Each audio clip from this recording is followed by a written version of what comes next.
सोच के देखिए, क्या एक छोटी सी चिंगारी पूरे मिडिल ईस्ट में आग लगा सकती है। आज हम एक ऐसे ही संकट को समझने जा रहे हैं जो शायद ठीक यही कर रहा है। एक ऐसी आग जो पूरी दुनिया को अपनी चपेट में ले सकती है। ये कहानी शुरू होती है एक बिल्कुल पर्सनल अनुभव से। देखिए, में ले सकती है।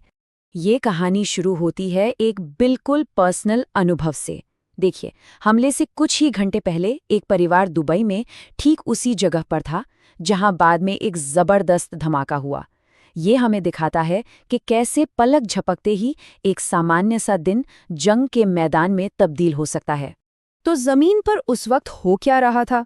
मंजर सच कहूं तो किसी बुरे सपने जैसा था। दुबई एयरपोर्ट से गहरा काला धुआं उठ रहा था। दुनिया की सबसे ऊंची इमारत बुर्ज खलीफा के पास ड्रोन्स को हवा में ही मार गिराया जा रहा था और शहर की सड़कों पर मिसाइलों का मलबा गिर रहा था। सारी फ्लाइट्स कैंसिल हो चुकी थीं और हजारों लोग इस अफरा तफरी के बीच फंस गए थे। तो सवाल ये उठता है कि दुबई में ये सब हो क्यों रहा था? इस पूरी अफरा तफरी की जड़ क्या थी? चलिए उस घटना को समझते हैं जिसने इस आग को भड़काया। हुआ ये कि अमेरिका और इजराइल ने मिलकर ईरान पर एक बहुत बड़ा मिलिट्री अटैक शुरू किया, जिसे कोड नेम दिया गया ऑपरेशन एपिक फ्यूरी। और ये कोई छोटी मोटी झड़प नहीं थी, बल्कि एक फुल स्केल कई दिनों तक चलने वाला हमला था। और इस पूरे ऑपरेशन का सबसे बड़ा निशाना कौन था? कोई और नहीं बल्कि ईरान के supreme leader Ayatollah Ali Khamenei. वो देश की सबसे बड़ी राजनीतिक और धार्मिक ताकत थे। और फिर वो खबर आई जिसने पूरी दुनिया को सच में हिलाकर रख दिया। ईरान के सरकारी टीवी ने खुद इस बात की पुष्टि की कि एक हवाई हमले में सुप्रीम लीडर अपने परिवार के कुछ सदस्यों के साथ मारे गए हैं। इतना ही नहीं, एक डिफेंस काउंसिल मीटिंग पर भी हमला हुआ जिसमें ईरान के कई टॉप सैन्य कमांडर मारे गए। जरा सोचिए, तेहरान की सड़कों पर उस वक्त क्या माहौल रहा होगा। एक तरफ कुछ लोग थे जो सालों के दमन का अंत मानकर नाच रहे थे, जश्न मना रहे थे, और दूसरी तरफ उनके वफादार समर्थक थे जो अपने नेता के लिए सरेआम आंसू बहा रहे थे। मतलब एक ही शहर, एक ही घटना, पर दो बिल्कुल अलग तस्वीरें।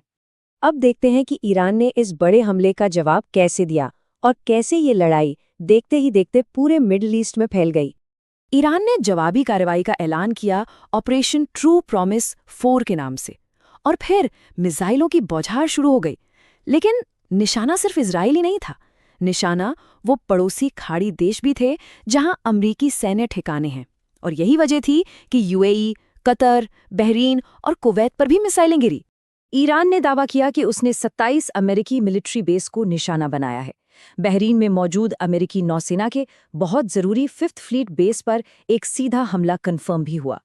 लेकिन जंग का सबसे भयानक चेहरा तब सामने आया जब मिसाइलें आम नागरिकों के इलाकों में गिरने लगीं, जैसा कि दुबई, कुवैत और बहरीन में हुआ।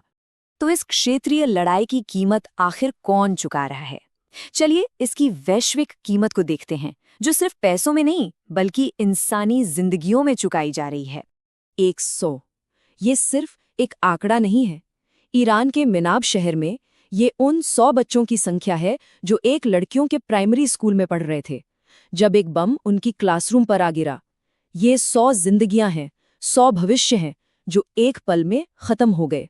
1 करोड़, ये वो संख्या है जो हमें और आपको सीधे तौर पर प्रभावित करती है। 1 करोड़ से ज्यादा भारतीय खाड़ी के उन देशों में रहते और काम करते हैं जो अब मिसाइल हमलों की जद में हैं। ये सिर्फ एक संख्या नहीं है, ये डॉक्टर्स हैं, इंजीनियर्स हैं, मजदूर हैं, वो लोग जो अपने परिवारों का पेट पालने के लिए वहां गए हैं और अब उनकी जिंदगी दांव पर लगी है। और ये तस्वीर दिखाती है कि कैसे ये जंग हमारी जेब पर भी बहुत भारी पड़ने वाली है। देखिए, भारत अपनी जरूरत का लगभग 50% कच्चा तेल स्ट्रेट ऑफ हॉर्मुज से लाता है। ये फारस की खाड़ी और खुले समुद्र के बीच एक बहुत ही संकरा और जरूरी समुद्री रास्ता है, और ईरान ने इसी रास्ते को बंद करने की धमकी दी है। तो सबसे बड़ा सवाल यही है कि अगर स्ट्रेट ऑफ हॉर्मुज बंद हो गया तो होगा क्या? एक्सपर्ट्स इसे भारत और पूरी दुनिया की अर्थव्यवस्था के लिए एक बुरे सपने जैसा बता रहे हैं। इसका सीधा सा मतलब होगा तेल की सप्लाई में भारी कमी, पेट्रोल और डीजल के दाम आसमान छूने लगेंगे, सामान को लाने ले जाने का खर्च बढ़ जाएगा और महंगाई हर घर का बजट बिगाड़ देगी। इसका दबाव सीधे तौर पर हम सब पर पड़ेगा। और आखिर में चलिए इस हमले के पीछे जो तर्क दिया जा रहा है उसे समझते हैं और देखते हैं कि क्या इतिहास हमें आने वाले कल के बारे में कुछ सिखा सकता है। तो ऑफिशियल लाइन ये है कि ये हमला ईरान के लोगों को एक तानाशाह से आज़ाद कराने और वहाँ लोकतंत्र लाने के लिए किया गया है। कहा गया कि ईरान के लोगों ने बहुत सहा है, मदद आ रही है। ये एक ऐसी कहानी है जो हमने पहले भी कई बार सुनी है। यही स्क्रिप्ट हमने पहले भी देखी है ना, 2003 में इराक में सद्दाम हुसैन को हटाने के लिए, 2011 में लीबिया में गद्दाफी को हटाने के लिए, और अब 2026 में ईरान में भी वही कहानी दोहराई जा रही है। वादा तो था एक तानाशाह से आज़ादी का, लेकिन नतीजा क्या निकला? इराक और लीबिया दोनों ही देशों में विदेशी हस्तक्षेप के बाद सालों तक अस्थिरता छाई रही। नए और ज़्यादा खतरनाक आतंकवादी संगठन पैदा हुए और आम लोगों के लिए हालात पहले से भी बदतर हो गए। तो सबसे बड़ा और आखिरी सवाल यही है, क्या तानाशाह को हटाने के बाद विदेशी हस्तक्षेप ईरान के लोगों के लिए वाकई शांति और लोकतंत्र ला पाएगा, या ये उन्हें एक कभी न खत्म होने वाली अस्थिरता और हिंसा की आग में झोंक देगा? इतिहास खुद को दोहराएगा या नहीं, ये तो वक्त ही बताएगा।